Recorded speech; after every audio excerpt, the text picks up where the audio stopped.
दोस्तों, आपने एक कहावत तो सुनी होगी कि आमदनी अठन्नी खर्चा रुपया। आजकल हमारे इंडिया में हर मिडिल क्लास फैमिली का यही हाल हो रहा है। या तो ये समझ लो कि महंगाई हर साल बढ़ जाती है और सैलरी में इतना इंक्रीजमेंट हो नहीं रहा है। तो बहुत से लोगों की ये प्रॉब्लम ही बन गया है पैसा कि आमदनी अठन्नी खर्चा रुपया। यहाँ पर कुछ ऐसे टिप्स बताने वाली हूँ जहाँ पर कि आपकी आमदनी भले ही अठन्नी हो, आप उसमें अपने खर्चे आसानी से समेट पाएंगे, क्योंकि हर व्यक्ति की यही प्रॉब्लम है। कहीं तो खर्चे बढ़ रहे हैं, आमदनी इतनी हो नहीं रही है, खर्चे कम करने के कोई तरीके नहीं है या फिर पैसे बचाने का कोई तरीका मालूम नहीं है। तो ऐसे में लोग पैसे को लेके बहुत परेशान हो रहे हैं। तो आज की वीडियो बहुत इंटरेस्टिंग है, तो वीडियो के अंत तक ज़रूर बने रहिएगा। और अभी तक आपने मेरे चैनल क्रिएटिव चौहान को सब्सक्राइब नहीं किया है तो आपसे एक रिक्वेस्ट है, सब्सक्राइब करिए अपने इस क्रिएटिव चौहान चैनल को और बेल आइकन को भी ज़रूर प्रेस कर दीजिएगा ताकि ऐसी ही इंटरेस्टिंग वीडियो की नोटिफिकेशन आपको मिलते रहे। दोस्तों, वीडियो पसंद आए तो एक लाइक ज़रूर कर दीजिएगा। और आप लोगों से मेरी एक रिक्वेस्ट है, आपके ग्रुप में जितने भी लोग हों सबको वीडियो शेयर ज़रूर कीजिएगा, चाहे व्हाट्सएप पे करो, चाहे फेसबुक पे करो, चाहे इंस्टाग्राम पे करो। आप जो भी सोशल मीडिया प्लेटफॉर्म यूज़ करते हैं उस पर मेरे वीडियो को शेयर ज़रूर कीजिएगा।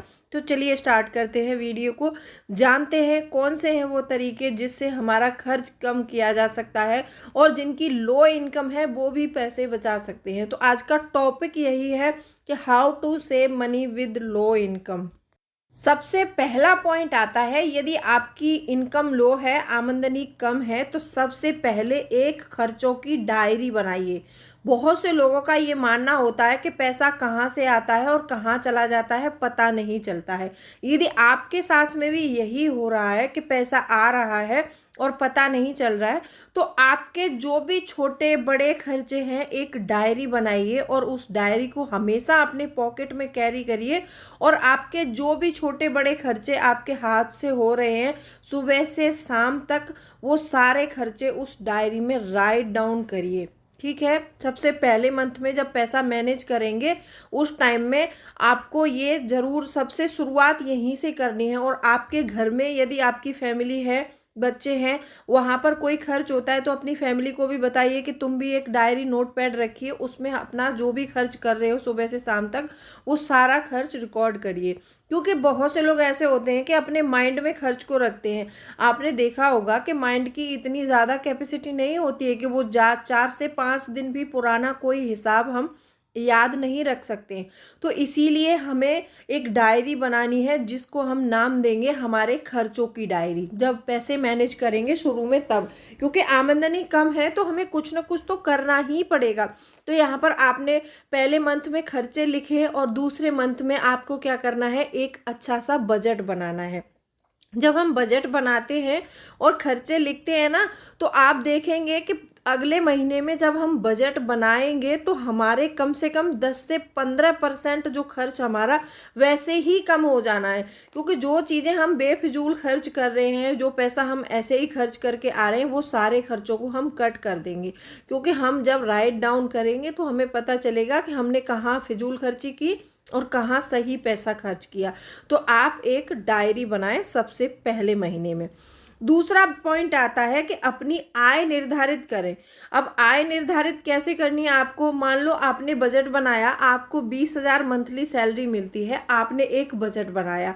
अब उस बजट के अकॉर्डिंग आपके सारे खर्चे जो है, आपको मान लो आपको वो क्या करना है कि 50% में आपको सारे खर्चे कंप्लीट करने हैं।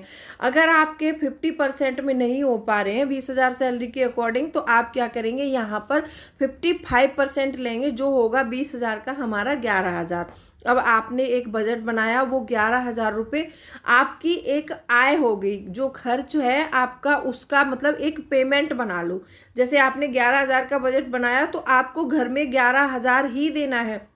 जो बाकी का पैसा बचेगा आप उसको बाद में डिवाइड करके कहीं निवेश करिए या फिर किसी और काम में लेना चाहते हैं तो उसमें लीजिए। आप 11,000 एक सैलरी निर्धारित होगी हमारी कि हमारे इतने खर्चे हैं हर मंथ के, तो आप उतना ही देंगे, उससे ज़्यादा नहीं देंगे घर में। अगर हाँ हो सकता है 1,000-1,500 रुपये की ज़रूरत पड़ जाए क्योंकि पहले से खुला खर्च कर रहे हैं तो वहाँ नहीं हो पाए तो थोड़ा 1-2 महीने एडजस्ट कर लीजिए, लेकिन आप एक आय निर्धारित ज़रूर कीजिए। अगर आप ऐसा कर पाएंगे तो आपके पैसे ज़रूर बचेंगे। अब आपने वो 11,000 रुपये घर में दे दिए, अब आपके पास बचते हैं 9,000 रुपये। 9,000 को आप 2 भागों में डिवाइड कर लीजिए, एक इमरजेंसी फंड में डाल दीजिए और एक भाग अपना निवेश कर दीजिए। तो आप ऐसे करके 20,000 में अपना बजट बखूबी चला सकते हैं। और ये आय निर्धारित करने का जो मैंने बताया आपको, ये आपको अपने खर्चों के अकॉर्डिंग निर्धारित करनी है और आपको एक मतलब रियल बजट बनाना है। ऐसा नहीं है कि बस आपने बोल दिया और हमने तो इतना कर लिया, इतने में कर लेंगे। लिख कर एक रियल बजट बनाना और उस बजट पर आप कम से कम 4 से 5 महीने चल के देख लो, आप 50% इनकम वैसे ही बचा लोगे अपनी। क्योंकि जब बिना बजट के हम खुला खर्च करते हैं तो पैसे तो नहीं बचते हैं, डेफिनेटली नहीं बचते हैं। तीसरा पॉइंट आता है कि बचत का लक्ष्य निर्धारित करें। देखो आपने कुछ भी करना है, सभी को एक लगता है ना कि हमको एक कार खरीदनी है, सबका सपना होता है। कब तक उबर या कैब से हम लोग जो है ट्रेवल करते रहेंगे, कब तक बाइक पर चलते रहेंगे। ये सारी चीज़ें साइड में रखकर हमें अपने एक बचत के लक्ष्य को निर्धारित कर लेना है। मान लो हमें गाड़ी खरीदनी है, हमें गाड़ी के लिए बचत करनी है, तो उतनी शिद्दत से उस गाड़ी का जो भी अमाउंट बन रहा है ना, हर महीने आपको लगता है कि मतलब इतने से अगर मैं निवेश करूंगा मुझे कुछ रिटर्न मिलेगा, इतने सालों में मैं कर सकता हूं, तो आप उससे एक शिद्दत से एक अमाउंट अपना निवेश कर दो और उसके अपने जो आपने लक्ष्य बनाया है कि मुझे गाड़ी खरीदनी है, उसके लिए आराम से बचत करते जाओ। किसी को मत पूछो, किसी की तरफ मत देखो, बस आप बचत करते जाओ। और जब भी आपकी सैलरी में इंक्रीजमेंट हो तो आपको खर्च नहीं बढ़ाना है, आपको अपने बचत वाले कॉलम को ज़्यादा बढ़ाना है। ठीक है, ये मत करना कि जैसे ही सैलरी बढ़ी और आपने अपना स्टैंडर्ड हाई कर लिया और ये कर रहे वो कर रहे, ऐसा कुछ मत करना। अगर आप यदि अपनी शक्ति से चलते रहे अपने बजट पर तो आप जरूर पैसे बचा पाएंगे। चौथा पॉइंट आता है कि फिजूल खर्ची को रोक दो। देखो भाई, ये बात तो ठीक है कि हम बजट बना रहे हैं और रियल बजट बनाया है हमने और हम सारे मतलब वो कर रहे हैं और फिजूल खर्ची बराबर करते जाएंगे तो हम कभी पैसे नहीं बचा पाएंगे। अपने घर की एटलीस्ट अपने घर में समझाओ, अपने बच्चों को भी समझाओ, बच्चों को दिखाओ, बताओ कि फाइनेंशियल मैनेजमेंट क्या होता है और अपनी फैमिली को ज़रूर बताओ और खुद भी अपने ऊपर कंट्रोल रखो। बहुत सारे लोग ऐसे होते हैं कि मतलब घर में कंट्रोल करेंगे लेकिन खुद का हाथ बहुत खुला रखते हैं। अपना हाथ भी मत खुला रखो और बच्चों को भी समझाओ और खुद भी समझो और फिजूल खर्ची को बिल्कुल रोक दो।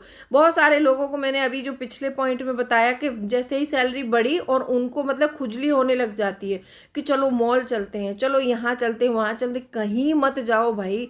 इस टाइम में ये टाइम है पैसे बचाने का। बच्चे आपके छोटे हैं और आपकी इनकम कम है और आपकी एज भी छोटी है, तो ये समय है पैसे बचाने का। जब आप बड़े बूढ़े होंगे और आपके बच्चे बड़े होंगे तो खर्चे बढ़ेंगे, फिर आप पैसे नहीं बचा सकते। इस टाइम में कुछ करना है तो आप कर सकते हैं, तो फिजूल खर्ची को रोक दीजिए। पांचवा पॉइंट है, मैंने बताया कि हर महीने एक रियल बजट बनाओ। हर महीने इसीलिए कह रही हूँ क्योंकि हर महीने में खर्चे अलग अलग हो जाते हैं हमारे। कई छोटे खर्चे कुछ और हैं, कई बड़े खर्चे कुछ और आने वाले हैं। तो जो आने वाले बड़े खर्चे हैं उनकी प्लानिंग पिछले महीने में कर लो कि अगले मंथ में मुझे इतना खर्चा करना है और ये मेरा खर्च करे बिना काम नहीं चलेगा, तो उसके लिए पिछले महीने से बचत करना शुरू कर दो। यदि ऐसा करते हो तो आप देखेंगे कि कुछ ही सालों में आप काफ़ी सारा फंड जुटा पाएंगे और पैसे ज़रूर बचा पाएंगे। और जो सैलरीड क्लास पर्सन है जिनको हर महीने सैलरी मिलती है उनको तो अपना पैसा ज़रूर से डाइवर्सिफाई करना चाहिए, क्योंकि उस सैलरी वालों का ये होता है कि खर्च सारा उस सैलरी से ही चलेगा। साइड इनकम तो कोई है नहीं कि वहाँ से इनकम आ रही है तो हम उससे पूरा कर लेंगे, सारा खर्च वो अपनी सैलरी से ही करते हैं। तो सैलरी वालों को तो अपना पहले ही मतलब जो भी सारे वो अपने अकाउंट हैं उनको भर लो पहले। खर्च वाले अकाउंट में थोड़ा कम ही रखो, क्योंकि जो कम होगा तो खर्च मतलब पैसा यदि हाथ में ज़्यादा होगा तो खर्च ज़्यादा ही हो जाएगा। तो आप उतना ही लिमिटेड अमाउंट रखो अपने पास में कि जितने में मेरा खर्च चल जाए। मान लो 2-4 दिन के लिए कुछ कम पड़ेगा तो एडजस्ट कर लेंगी। फैमिलियाँ बहुत चालाक होती हैं, वो अपने आप मैनेज कर लेती हैं। अगर उनको पैसा ना दिखे तो वो अपने आप मैनेज कर लेती हैं, और दिखता है तो उतना ज़्यादा पैसा खर्च होता है, तो उतना ही निकालो जितने की ज़रूरत हो। आई होप वीडियो पसंद आई होगी। वीडियो पसंद आई हो तो वीडियो को लाइक शेयर कर देना और चैनल को सब्सक्राइब ज़रूर कर देना, और कोई भी क्वेरी है तो कमेंट में लिख सकते हैं। तो चलिए मिलती हूँ अगले वीडियो में, तब तक के लिए bye bye. Thanks for watching.